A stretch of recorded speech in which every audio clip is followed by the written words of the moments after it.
الحمد لله رب العالمين والصلاة والسلام على رسوله محمد وعلى آله وأصحابه أجمعين. أما بعد، قال الله تبارك وتعالى في كلامه المجيد والفرقان الحميد: أعوذ بالله من الشيطان الرجيم، بسم الله الرحمن الرحيم. يا أيها الناس اتقوا ربكم الذي خلقكم من نفس واحدة وخلق منها زوجها وبث منهما رجالا كثيرا ونساء واتقوا الله الذي تساءلون به والأرحام إن الله كان عليكم رقيبا. وقال الله تعالى: يا أيها الذين آمنوا اتقوا الله وقولوا قولا سديدا يصلح لكم أعمالكم ويغفر لكم ذنوبكم ومن يطع الله ورسوله فقد فاز فوزا عظيما. وقال الله تعالى: يا أيها الذين آمنوا اتقوا الله حق تقاته ولا تموتن إلا وأنتم مسلمون.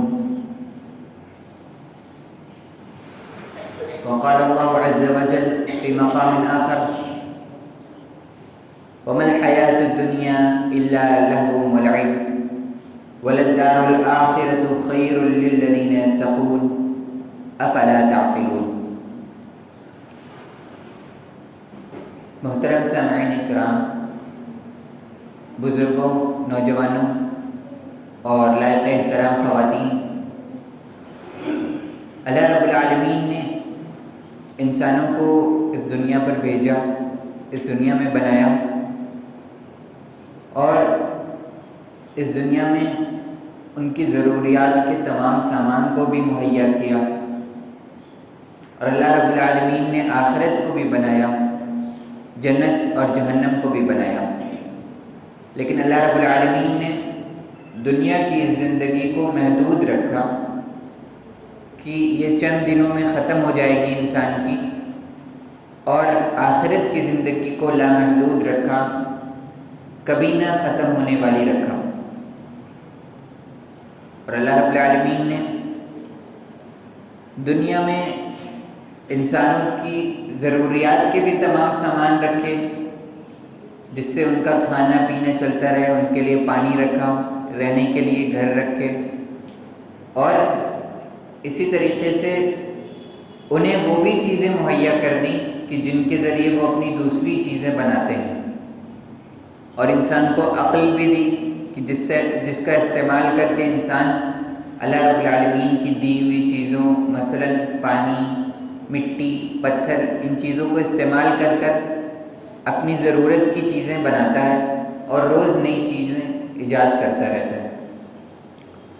اسی طرح سے اللہ رب العالمین نے انسان کی ضروریات کے علاوہ کچھ زیب و زینت کی بھی چیزیں رکھی جو اس کی ضرورت تو نہیں ہے لیکن انسان کو اچھی لگتی ہیں، اس کو پسند آتی ہیں، جیسے سونے، چاندی، ہیرے، جواہرات اور اس طرح کی دیگر چیزیں.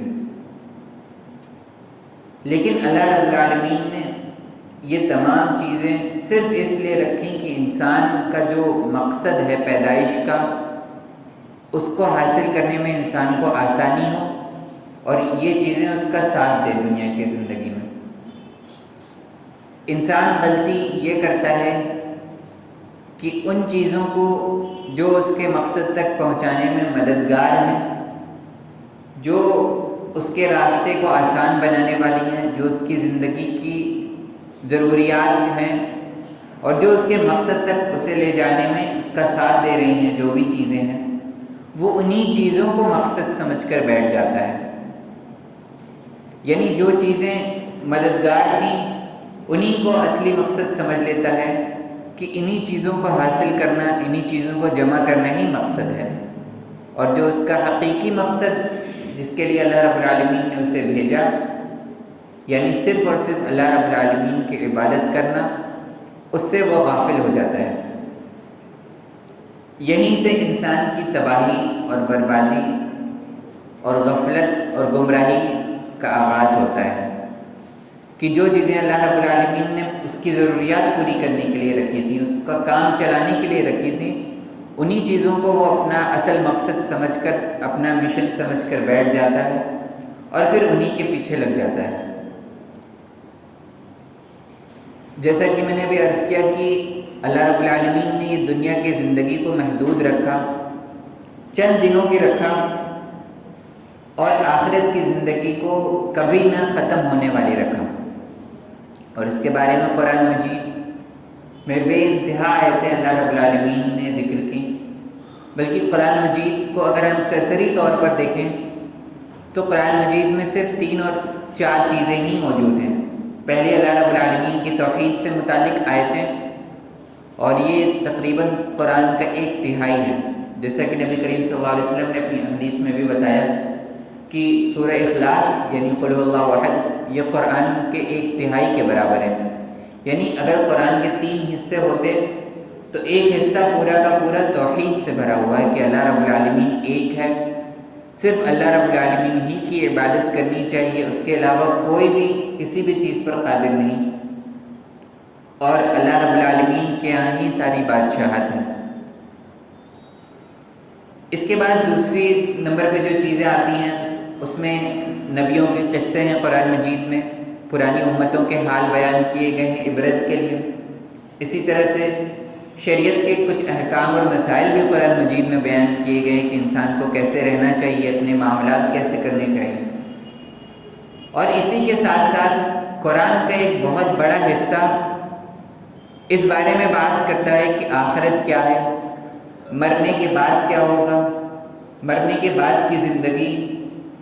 اور محشر کا دن جس دن اللہ رب العالمین حساب و کتاب لے گا۔ اس سے متعلق بہت ساری آیتیں قرآن مجید میں ہیں۔ اس کی اہمیت کا اندازہ ہم اسی سے لگا سکتے ہیں کہ جیسے ہی ہم قرآن مجید کھولتے ہیں، شروع کرتے ہیں سورہ فاتحہ سے، تو اس کی تیسری ہی آیت ہمیں مل جاتی ہے مالک یوم الدین، کہ اللہ رب العالمین بدلے کے دن کا، حساب کتاب کے دن کا مالک ہے۔ تو شروعات میں ہی اللہ رب العالمین آخرت اور قیامت اور موت کے بعد کی زندگی کی طرف اشارہ کر رہا ہے۔ یہ اس لیے بھی کہ انسان اس سورہ کو دن میں ہر نماز میں، ہر رکعت میں پڑھے، اور جب اسے پڑھے اسے آخرت کی یاد آتی رہے، اور اس کے ذہن میں یہ بات بار بار دن بھر آتی جائے کہ یہ دنیا کی زندگی ختم ہونے والی ہے، محدود ہے، اور یہ ہمیشہ نہیں رہنے والی۔ اس کے بعد ایک اور زندگی ہے جو ہمیشہ رہنے والی ہے، اس کی زیادہ فکر کرنی چاہیے بنسبت کہ اس زندگی کے۔ اس کو ہم اس طرح بھی سمجھ سکتے ہیں کہ ایک چھوٹا بچہ جو سمندر کے کنارے کھیل رہا تھا، اور سمندر کے کنارے ریت ہوتی ہے، زمین ریتیلی ہوتی ہے، بچے اکثر اس سے کوئی گھر یا کوئی چیز بناتے ہیں ریت سے، اور اس پہ کافی وقت لگاتے ہیں، بڑی محنت اور مشقت سے بناتے ہیں، ان کا دل لگا ہوتا ہے اس چیز میں۔ لیکن اچانک ایک پانی کی لہر آتی ہے سمندر کی طرف سے، ایک موج آتی ہے، اور اس کی ساری محنت پر پانی پھر جاتا ہے۔ اس نے محنت سے جو ایک گھر بنایا تھا یا جو بھی ایک شکل بنائی تھی، وہ پانی کی ایک لہر اسے بہا دیتی ہے، اور سب کچھ ایسے ہو جاتا ہے جیسے یہاں پر کبھی کچھ تھا ہی نہیں، جیسے صرف ریت پڑی ہوئی تھی۔ وہ بچہ کافی چیختا چلاتا ہے، روتا ہے، اپنے والدین سے ضد بھی کرتا ہے کہ مجھے وہ چیز واپس چاہیے جو میں نے بنائی تھی، کیونکہ میں نے اتنی محنت سے بنائی، اتنی دیر سے میں لگا ہوا تھا، میرا سارا ذہن، میری ساری توجہ، میری ساری کوشش اس گھر کو بنانے میں لگی ہوئی تھی، اس ریت کے گھر کو، اور مجھے وہ چیز واپس چاہیے۔ اس کے والدین بچے کو سمجھاتے ہیں کہ یہ کوئی اہم چیز نہیں تھی، تم پھر بنا لینا، اور یہ کوئی اتنی اہم چیز نہیں ہے، یہ ایک ریت کا ہی گھر تو تھا، ہمارا حقیقی گھر تو جہاں ہم رہتے ہیں وہ ہے، یہ ختم ہو گیا تو کیا ہوا، ہمارا گھر تو موجود ہے۔ اور والدین خود بھی یہ سوچتے ہیں کہ یہ بچہ کیا فالتو کی چیزوں کے پیچھے پڑا ہوا ہے، یہ کیسی ریت والی چیزوں کے پیچھے بھاگ رہا ہے جو کبھی بھی باقی نہیں رہ سکتی، کتنا بھی اچھا بنا لے، کتنا بھی بڑا بنا لیتا، یہ کتنا بھی مضبوط بنا لیتا، پانی کی ایک لہر کافی ہوتی ہے ریت کے بنائے ہوئے مکان کو توڑنے کے لیے۔ اب اسی مثال کو ہم اپنی زندگی سے دیکھ لیں کہ اللہ رب العالمین نے بتایا قرآن مجید میں سورہ انعام میں وَمَا هَذِهِ الْحَيَاةُ الدُّنْيَا إِلَّا لَهْوٌ وَلَعِبٌ، کہ یہ دنیا کی زندگی سوائے کھیل تماشے کے کچھ نہیں. لعب ان کھیل تماشوں کو کہتے ہیں جو جسمانی ہوتے ہیں. انسان جسم سے جو کھیل تماشے کرتا ہے، چیزیں کھیلتا ہے. اور لہو وہ چیز ہوتی ہیں جن سے انسان اپنا دل بہلاتا ہے، اس کے دل کے بہکاوے کی جو چیزیں ہوتی ہیں. تو دونوں چیزوں کو اللہ رب العالمین نے ذکر کیا کہ دنیا آخرت کے مقابلے میں اگر انسان دیکھے تو اسی طرح سے جیسے ایک چھوٹا بچہ کھیل تماشا کرتا ہے کہ اس کی کوئی اہمیت نہیں ہے. آپ چاہے اس میں کتنا زیادہ دل لگا لیں، کتنی زیادہ اس میں دل جمعی کے ساتھ محنت کریں، اسے جمع کریں، ایک موت آتی ہے اور سب کچھ ختم کر کے لے کر چلی جاتی ہے. ہم روزانہ لوگوں کو دیکھتے ہیں جن کا انتقال ہوتا ہے کہ انہوں نے اپنی پوری زندگی 50 سال 60 سالہ زندگی جو بھی زندگی رہی، انہوں نے پوری زندگی کوشش کی، محنت کری اور بہت محنت کری، پیسے جمع کیے کیسے کیسے کر کر، خود اپنی آرام دہ زندگی کو قربان کیا اس لیے کہ بس میں اور جمع کر سکوں پیسے. حالانکہ اللہ رب العالمین نے اتنا دیا تھا کہ اگر اسی وقت رک جاتے اور اطمینان سے رہنا چاہتے تو رہ لیتے، لیکن انہوں نے فی الحال کے اطمینان قربان کر کر آگے مزید اور جمع کرنے کی کوشش کی، گھر بنایا، پراپرٹی جمع کی، سب کچھ کیا. لیکن ایک موت آتی ہے اور ایک جھٹکے میں سب کچھ ان سے چھن جاتا ہے، بالکل اسی ریت کے گھر کی طرح جو ایک بچے نے بنایا تھا اور پانی نے ایک بہاؤ میں اسے ختم کر دیا. انسان کے ہاتھ میں کچھ بھی نہیں رہ جاتا، یہاں تک کہ جب انسان کا انتقال ہوتا ہے تو اس کے جسم پہ جو کپڑے تھے وہ بھی اتار لیے جاتے ہیں جو اس نے اپنے پیسے سے کمائے تھے. اس کا اتنا بھی حق نہیں بنتا کہ جو کپڑے وہ پہنا ہوا ہے وہی لے کر قبر میں جائے، بلکہ اس کے گھر والے وہ کپڑے بھی اتار لیتے ہیں، اس کی گھڑی اتار کر لے لیتے ہیں، اس کی جیب میں جو گاڑی کی چابی تھی جو اس کی اپنی تھی، اس نے اپنی محنت سے کمائی تھی، وہ فوراً نکال لی جاتی ہے کہ اب اس کے کیا کام آئے گی. یعنی انتقال ہوتے ہی یہ چیز بالکل ظاہر ہو جاتی ہے کہ جو کچھ بھی تھا کچھ بھی کام آنے والا نہیں. دنیا کی تمام چیزیں یہیں رہ گئیں اور اب انسان کو فرشتے ایک ایسی زندگی کی طرف لے جا رہے ہوتے ہیں جو ہمیشہ ہمیش رہنے والی ہوتی ہے، جو کبھی ختم ہونے والی ہے ہی نہیں. اسی کے بارے میں اللہ رب العالمین نے سورہ انعام کی آیت میں فرمایا وَلَلدَّارُ الْآخِرَةُ خَيْرٌ لِلَّذِينَ يَتَّقُونَ، اور بے شک آخرت کا جو گھر ہے یعنی جنت، وہ ان لوگوں کے لیے بڑا بہتر ہے جو اللہ رب العالمین سے ڈرتے ہیں، جو تقوی اختیار کرتے ہیں اور عذاب سے ڈر کر، اللہ رب العالمین کے غصے اور غضب سے ڈر کر نیکی کی زندگی اختیار کرتے ہیں، خود کو برائیوں سے بچانے کی کوشش کرتے ہیں. جو لوگ ایسا کر لے جاتے ہیں اس دنیا کی زندگی میں، یعنی اس دنیا کی زندگی میں رہتے ہوئے بھی آخرت کا خیال کر جاتے ہیں، تو ان کے لیے بڑا بہترین گھر ہے. آگے اللہ رب العالمین نے فرمایا افلا تعقلون، تو تم لوگ عقل سے کیوں نہیں کام لیتے. یعنی ایک آسان سی بات جو تمہیں بتائی جا رہی ہے یہ تم کیوں نہیں سمجھ لیتے. بچوں کے معاملے میں تمہیں بڑی آسانی سے سمجھ میں آ رہا ہے کہ بچہ ایسی چیزوں کو اہمیت دے رہا ہے جو حقیقت میں کوئی اہمیت نہیں رکھتی. اس بچے کے لیے ایک ریت کا گھر اتنا زیادہ اہم ہے، اس بچے کے لیے اس کے کھلونے اتنے زیادہ اہم ہیں، اور ہم سوچتے ہیں کہ یہ بچہ ابھی دنیا کی حقیقت سے واقف نہیں ہے، ابھی اسے نہیں پتہ کہ گھر کیسے چلتا ہے، پیسے کیسے کمائے جاتے ہیں، گھر میں کون کون سی مصیبتیں ہیں. بچوں کو دیکھ کر ہم یہ سوچتے ہیں کہ ان کا ذہن کیسے کام کرتا ہے کہ ایک چھوٹی سی چیز کو اتنی زیادہ یہ اہمیت دیتے ہیں کہ جب تک انہیں دے نہ دیا جائے وہ چیز تب تک یہ سر پہ اپنی پوری دنیا کو اٹھا لیتے ہیں، شور مچاتے ہیں، چلاتے ہیں اور تمام قسم کی چیزیں کرتے ہیں. ہم یہ کہتے ہیں کہ ابھی بچے ہیں، ابھی انہیں سمجھ نہیں ہے، ابھی انہوں نے دنیا دیکھی نہیں ہے، دنیا کی حقیقت انہیں نہیں پتہ ہے، زندگی کی حقیقت نہیں پتہ ہے کہ زندگی کتنی مشکل سے چلتی ہے، کیسے کیسے مشکل سے پیسے جمع کیے جاتے ہیں اور ضروریات پوری کی جاتی ہیں، بیماریوں کا علاج کتنی مشکل سے ہوتا ہے، دوائیں کتنی مشکل سے آتی ہیں. لیکن وہی والدین، وہی بڑے لوگ اپنے تئیں اس چیز کو نظر انداز کر جاتے ہیں کہ وہ بھی جس چیز کو اتنی زیادہ اہمیت دے رہے ہیں اس دنیا کی زندگی کو، وہ بھی کچھ بچے کی ان چھوٹی چھوٹی چیزوں سے الگ نہیں ہیں. اس کی بھی حیثیت اللہ رب العالمین کے نزدیک ویسے ہی ہے جیسے ہمارے نزدیک بچوں کی وہ چھوٹی چھوٹی چیزیں. اور ہمیں حیرت ہوتی ہے کہ بچوں کے ذہن میں یہ بات کیوں نہیں آ جاتی، انہیں کیسے اتنی آسان سی چیز نہیں سمجھ میں آ جاتی کہ یہ چھوٹی چیزیں اہمیت نہیں رکھتی ہیں، بلکہ ابھی بہت بڑی زندگی پڑی ہوئی ہے، وہ چیزیں زیادہ اہم ہیں. تو ہمارے کیوں نہیں سمجھ میں آ جاتی یہ بات کہ یہ دنیا کی زندگی محدود ہے، یہ ختم ہو جانے والی ہے، اور کب ختم ہو جانے والی ہے اس کا بھی نہیں پتہ. یعنی اگر ہر انسان کو پتہ ہوتا کہ اس کو 50 سال کے بعد مرنا ہے یا 60 سال کے بعد مرنا ہے تو ایک بات تھی کہ ابھی اتنا وقت میرے پاس ہے. انسان کو تو یہ بھی نہیں پتہ کہ یہ جو اچانک ختم ہو جانے والی زندگی ہے یہ کب ختم ہو جائے گی. تو جو چیز اتنی زیادہ غیر یقینی ہے، اتنی زیادہ محدود ہے اور اتنی زیادہ خطرے میں ہے،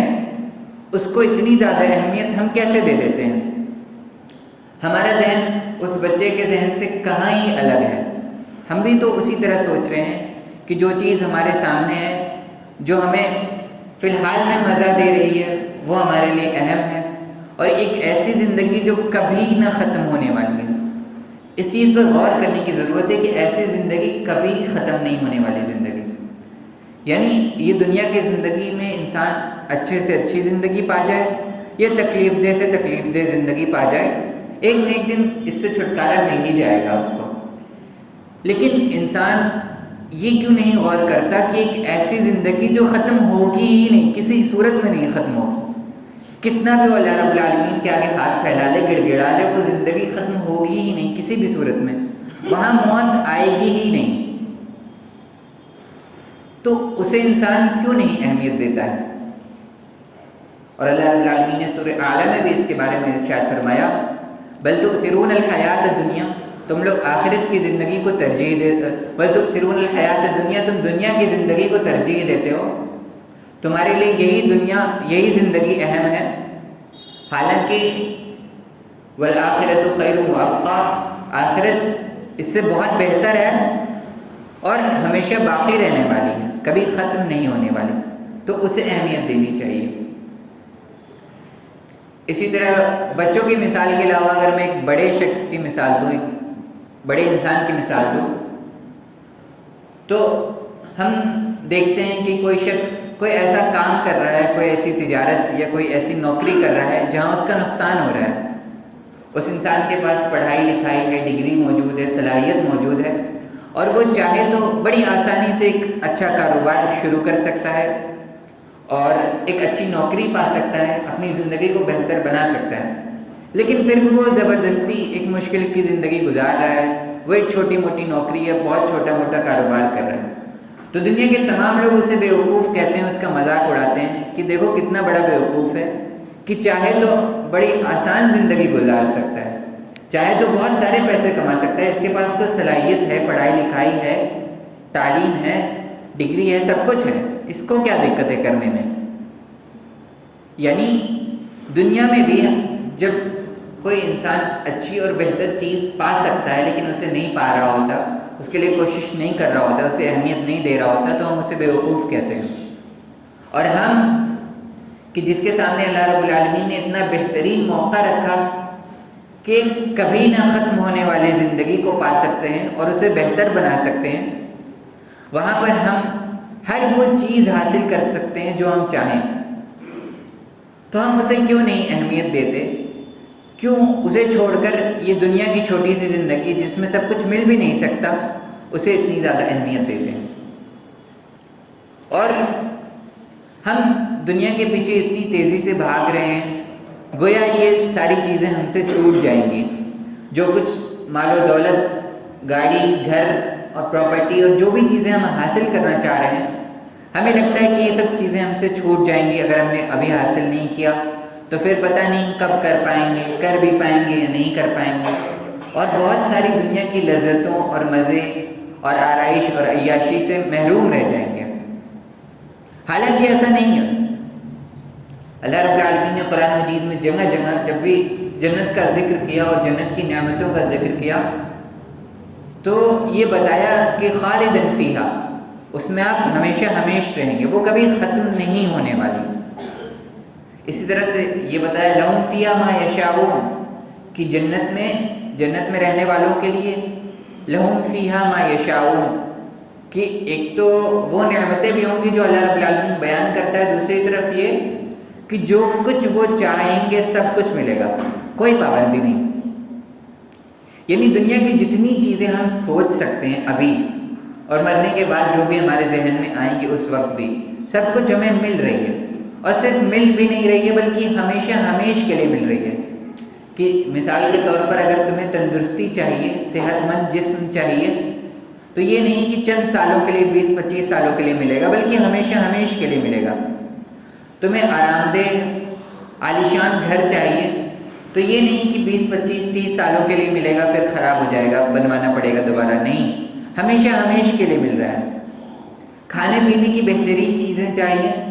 تو وہ چند لمحے کے لیے اس دنیا کی طرح نہیں بلکہ ہمیشہ ہمیش کے لیے مل رہی ہیں۔ کبھی نہ ختم ہونے والی عیاشی اور آرام اور لذت ہے۔ تو جب اتنی بہترین چیز ہمارے سامنے موجود ہو اور ہمارے پاس یہ موقع ابھی بھی موجود ہو کہ ہم زندہ ہیں، ابھی مرے نہیں ہیں، ہم چاہیں تو تھوڑی سی عبادت کر کر اور تھوڑا سا اپنا ذہن آخرت کی طرف لگا کر اس چیز کو حاصل کر سکتے ہیں۔ کوئی بہت مشکل چیز اللہ رب العالمین نے ہمارے اوپر نہیں ڈالی کہ بہت ہر کسی کے بس میں نہ ہو حاصل کرنا، اور ایسی کوئی بھی اللہ رب العالمین نے ہمارے جسم میں، ہماری سوچ میں، ہمارے دل میں پابندی بھی نہیں لگائی کہ جس کی وجہ سے ہم اسے حاصل نہیں کر سکتے۔ دنیا میں بہت ساری آرام اور آرائش کی چیزیں ہیں ایسی جو ہم کتنی بھی کوشش کر لیں، پوری زندگی بھی لگا لیں، تب بھی ہمیں پتہ ہے وہ ہم نہیں حاصل کر سکتے۔ کچھ چیزیں ہیں جو ہماری پہنچ سے باہر ہیں۔ ہر انسان کی ایک لمٹ ہے اس دنیا میں کہ وہ اس سے زیادہ آگے نہیں جا سکتا، اس انسان کو پتہ بھی ہے۔ لیکن آخرت میں اللہ رب العالمین اس چیز کو بھی ہٹا رہا ہے۔ اللہ رب العالمین کوئی پابندی نہیں رکھ رہا کہ جس انتہا تک بھی تمہاری خواہشیں ہو سکتی ہیں سب کچھ تمہیں حاصل ہو سکتا ہے، اور اس آخرت کو حاصل کرنا بھی کوئی پابندی نہیں۔ انسان کو بس اتنا کرنا ہے کہ جو اس کا اصل مقصد ہے اس دنیا میں بھیجا جانے کا، جس لیے بھیجا گیا ہے، یہ دنیا کی زندگی کو محدود جس لیے بنایا گیا، یہ امتحان والی زندگی جو دی گئی کہ دنیا کی تمام چیزیں تمہارے سامنے رنگ برنگی چیزیں اور دل کو کھینچنے والی چیزیں موجود ہیں، ان کے بیچ رہتے ہوئے بھی کیا تم آخرت کا خیال رکھ پاتے ہو؟ کیا اپنے ذہن کو آخرت کی طرف متوجہ رکھ پاتے ہو؟ اگر ایسا کر پاتے ہو، اور یہ چیز آسان ہے کہ اس کے لیے ہمیں بس اللہ رب العالمین کا خیال کرنا ہے،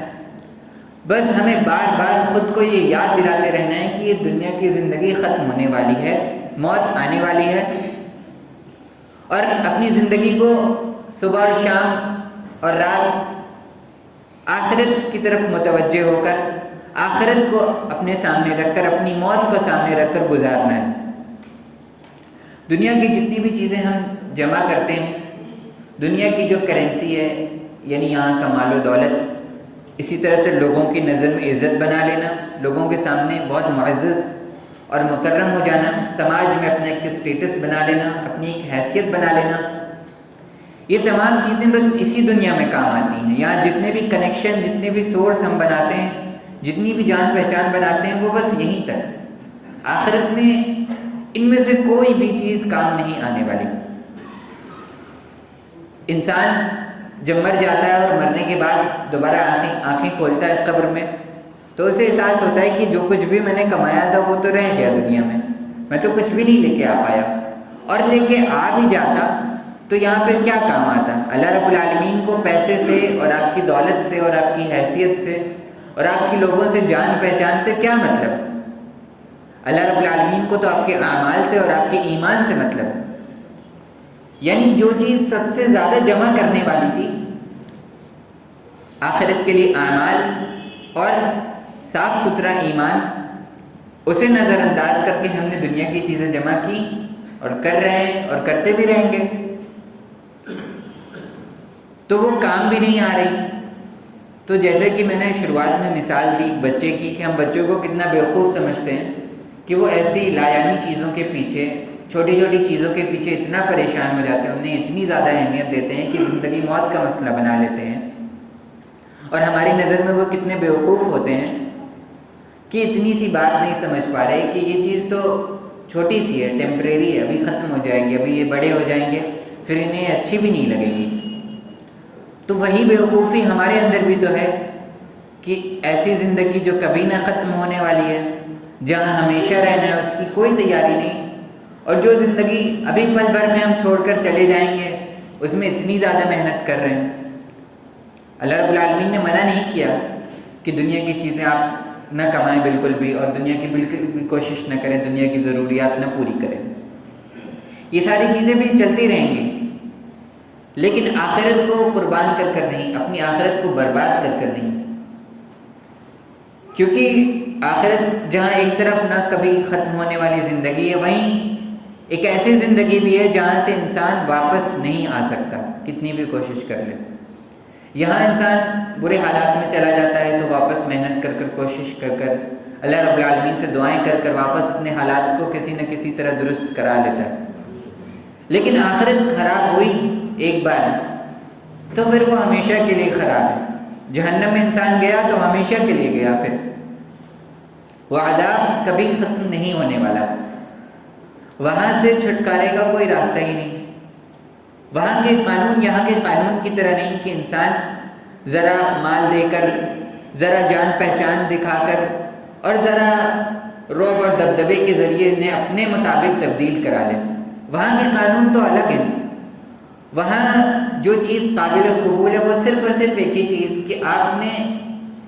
اس دنیا کی زندگی کو کیسے گزارا۔ انسان کے بس میں اس کی پیدائش نہیں تھی، انسان اپنی مرضی سے نہیں پیدا ہوا اور نہ اپنی مرضی سے مرتا ہے، یعنی وہ اگر یہ چاہے کہ تھوڑی دیر موت رک جائے تو ایسا نہیں ہو سکتا، جب آ گئی سو آ گئی۔ لیکن اللہ رب العالمین نے ایک چیز انسان کے کنٹرول میں، اس کے ہاتھ میں دے دی کہ وہ زندگی کیسی گزارتا ہے، کیسی گزارنا چاہتا ہے، آخرت کو سامنے رکھ کر، اس کو مد نظر رکھ کر اور آخرت کو بہتر بنانے کے لیے گزارتا ہے، یا پھر اسی دنیا کو سب کچھ سمجھ کر یہیں سب کچھ موج مستی کرنا چاہتا ہے۔ تو اس چیز کی آزادی انسان کو اللہ رب العالمین نے دی۔ اس کے بارے میں اللہ رب العالمین نے بہت سارے مقامات پر قرآن مجید میں فرمایا، خصوصاً سورہ ملک میں اللہ رب العالمین نے ارشاد فرمایا، الذی خلق الموت والحیات لیبلوکم ایکم احسن عملا، کہ اللہ رب العالمین وہ ہے جس نے موت اور زندگی کو اس لیے بنایا تاکہ تمہارا امتحان لے سکے کون اچھے اعمال کرتا ہے، کون نیک اعمال کرتا ہے۔ تو امتحان والی زندگی کو ہی اپنی اصلی زندگی سمجھ کر بیٹھ جانا اور اسی کو اپنا اصلی مقصد سمجھ لینا، اس سے بڑی کوئی بیوقوفی اس دنیا میں ہو ہی نہیں سکتی۔ ہم دوسرے لوگوں کو بیوقوف کہتے ہیں، ان کی دنیا کی، وہ دنیا میں کیا کیا چیزیں چنتے ہیں، وہ کیسے کیریئر چنتے ہیں، وہ کیسے اسکول چنتے ہیں، وہ کیسے کالج چنتے ہیں، اور وہ دنیا میں کیسے کیسے فیصلے لیتے ہیں، اس کے بنا پر ہم لوگوں کو بیوقوف کہتے ہیں کہ دیکھو اسے یہ کر لینا چاہیے تھا لیکن بیوقوف نے یہ کیا اور زبردستی اپنی زندگی مشکل بنا لی۔ لیکن یہ تمام بیوقوفیاں اس دنیا تک ہی ہیں۔ سب سے بڑی بیوقوفی انسان کی یہ ہو سکتی ہے کہ وہ اپنے مقصد کو نہ پہچانے، وہ اس چیز کو ہی بھول جائے کہ یہ دنیا کی زندگی بس ایک امتحان ہے، ختم ہونے والی ہے، اور اس کا نتیجہ آخرت میں ملنے والا ہے، اور وہ نتیجہ کبھی ختم نہیں ہونے والا ہے۔ جو انسان اس چیز کو بھول جاتا ہے تو پھر وہ اپنی زندگی خود اپنے ہاتھ ہی تباہ کرتا ہے۔ اور صرف یہی نہیں، بلکہ جو انسان دنیا کی زندگی کے پیچھے بھاگ رہا ہوتا ہے، اسے اہمیت دیتا ہے آخرت کو چھوڑ کر، اللہ رب العالمین کو بھلا کر، اور اسی دنیا کو سب کچھ سمجھ کر اس کے پیچھے اتنا زیادہ لگ جاتا ہے کہ اس کی صبح سے لے کر رات سب اسی میں ہے، وہ اس دنیا کو بھی اچھا نہیں بنا پاتا۔ یعنی بیوقوفی دیکھیں کہ آخرت تو گئی ہی گئی، دنیا جس کے پیچھے اتنا بھاگ رہا ہے وہ بھی اچھی نہیں بن پا رہی ہے، اس میں بھی کچھ نہیں کر پا رہا ہے، نہ دولت حاصل ہو پا رہی ہے، آ رہی ہے تو دوسری طرف چلی جا رہی ہے، بیماریوں میں خرچ ہو جا رہی ہے۔ یعنی نہ آخرت ہی صحیح نہ دنیا ہی صحیح، دونوں طرف نقصان اٹھا رہا ہے۔ اور یہ نقصان کیوں اٹھا رہا ہے؟ کیونکہ اللہ رب العالمین نے یہ ذلت اور یہ مصیبت اس کے اوپر مسلط کی. اللہ رب العالمین نے سورہ طہ میں ارشاد فرمایا وَمَنْ أَعْرَضَ عَنْ ذِكْرِي فَإِنَّ لَهُ مَعِيشَةً ضَنْكًا وَنَحْشُرُهُ يَوْمَ الْقِيَامَةِ أَعْمَى. کہ جو بھی ہمارے ذکر سے، ہماری یاد سے، اللہ رب العالمین کے خیال سے اور اپنے دماغ سے اس بات کو خالی کر لیتا ہے، اس چیز سے اعراض کر لیتا ہے، اللہ رب العالمین کو بھلا کر بیٹھ جاتا ہے، اسی دنیا کو سب کچھ سمجھ کر بیٹھ جاتا ہے، فَإِنَّ لَهُ مَعِيشَةً ضَنْكًا، تو ہم اس کی دنیا کی زندگی کو تنگ بنا دیتے ہیں، مشکل بنا دیتے ہیں، پریشانیوں سے بھری ہوئی بنا دیتے ہیں. یعنی دنیا کے پیچھے بھاگ بھی رہے ہیں، دنیا مل بھی نہیں رہی ہے، اللہ رب العالمین کی طرف سے ذلت بھی مسلط ہے، کوئی فائدہ ہے ہی نہیں. یعنی اگر دنیا کا فائدہ ہو بھی رہا ہوتا ہے انسان کا کہ چلیے 50 سال تو کم سے کم عیاشی کر سکتے ہیں، وہ بھی نہیں کر پا رہا ہے، اس میں بھی پریشان حال ہے، بیماریوں سے گھرا ہوا ہے. اور وہ کیوں گھرا ہوا ہے؟ کیونکہ آخرت کو نظر انداز کیا ہوا ہے. جو انسان آخرت کو اپنے سامنے رکھتا ہے، جسے پتہ ہوتا ہے کہ مر جانا ہے ہمیں ایک دن، اور مرنے کے بعد زندہ کیا جانا ہے اور ہمیشہ ہمیش کی پھر زندگی گزارنی ہے، اس زندگی کو وہ اہمیت دیتا ہے، اس کی تیاری کرتا ہے، اسے بہتر بنانے کی کوشش کرتا ہے، اپنے اعمال درست کرتا ہے، اپنے ایمان کو درست کرتا ہے، اپنی عبادت کو درست کرتا ہے، تو اس کی دنیا کی زندگی بڑی آسان ہو جاتی ہے. کیونکہ اسے پتہ ہوتا ہے کہ یہاں کچھ بھی ہو جائے، یہاں سے جانا ہی ہے ایک نہ ایک دن. وہ ایک مسافر کی طرح رہتا ہے، جیسا کہ نبی کریم صلی اللہ علیہ وسلم نے ہمیں حکم بھی دیا کہ دنیا کی زندگی میں مسافر کی طرح رہو، کہ بس یہاں سے چلے جانا ہے، جو پریشانی ہے تھوڑی دیر کی ہے، ابھی بس چلے جانا ہے. جب انسان اپنی ذہنیت کو، اپنی سوچ کو ایسا بنا لیتا ہے تو دنیا کی زندگی بھی آسان، آخرت کے لیے ہمیشہ ہمیش کی آرائش اور آرام مل جاتا ہے. ورنہ ابھی میں نے سورہ طہ کی آیت تلاوت فرمائی کہ اللہ رب العالمین دنیا کی زندگی کو بھی مشکل بنا دیتا ہے، اور آخرت میں وَنَحْشُرُهُ يَوْمَ الْقِيَامَةِ أَعْمَى، کہ آخرت میں ہم اسے اندھا بنا کے اٹھاتے ہیں. تو وہ انسان پھر اللہ رب العالمین سے ہی شکایت کرنے لگتا ہے. قَالَ رَبِّ لِمَ حَشَرْتَنِي أَعْمَى وَقَدْ كُنْتُ بَصِيرًا، کہ اے میرے رب تو نے اندھا کیوں بنا دیا مجھے اب آخرت میں؟ دنیا میں تو دیکھتا تھا میں، میرے پاس آنکھیں تھیں. تو اللہ رب العالمین بتائیں گے اسے، پھر اسی کی زندگی دکھائیں گے، اسے یاد دلائیں گے کہ تم بھی دنیا میں ہمارے قرآن کی طرف، ہماری دین کی طرف، آخرت کی زندگی کی طرف، اللہ رب العالمین کے ذکر اور عبادت کی طرف ایسے ہی اندھے ہو گئے تھے. تمہارے سامنے تھی لیکن تمہیں دکھائی نہیں دیتی تھی، مسجد کے سامنے سے گزر جاتے تھے لیکن نماز پڑھنے کی توفیق نہیں ہوتی تھی. یعنی تم دین سے بالکل اندھے بن گئے تھے. تو آج ہم نے تمہیں حقیقت میں اندھا بنا دیا کہ چلو بن ہی رہے ہو تو بن جاؤ قاعدے سے. تو یہ دنیا کی زندگی کی حقیقت ہے جس کے پیچھے ہم اتنی کوشش کر رہے ہیں. وہیں دوسری طرف اتنا بہترین موقع ہمارے ہاتھ سے جا رہا ہے، اور ہر گزرتے لمحے کے ساتھ وہ موقع ہم سے چھوٹتا جا رہا ہے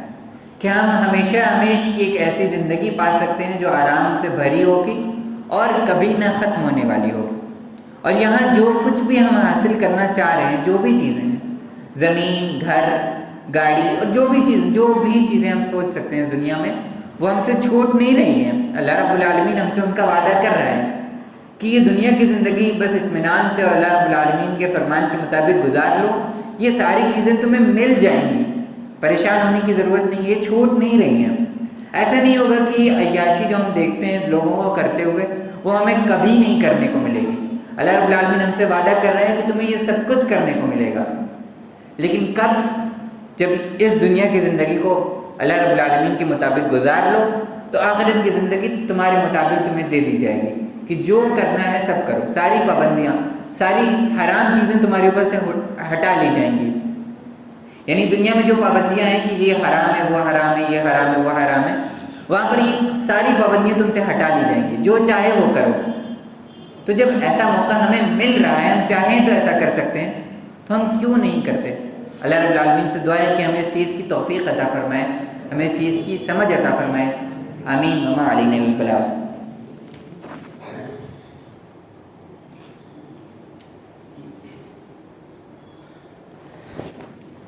إن الحمد لله نحمده ونستعينه ونستغفره ونؤمن به ونتوكل عليه ونعوذ بالله من شرور أنفسنا ومن سيئات أعمالنا. من يهده الله فلا مضل له ومن يضلل فلا هادي له، وأشهد أن لا إله إلا الله وحده لا شريك له، وأشهد أن محمدا عبده ورسوله. أما بعد فإن خير الحديث كتاب الله وخير الهدي هدي محمد صلى الله عليه وسلم وشر الأمور محدثاتها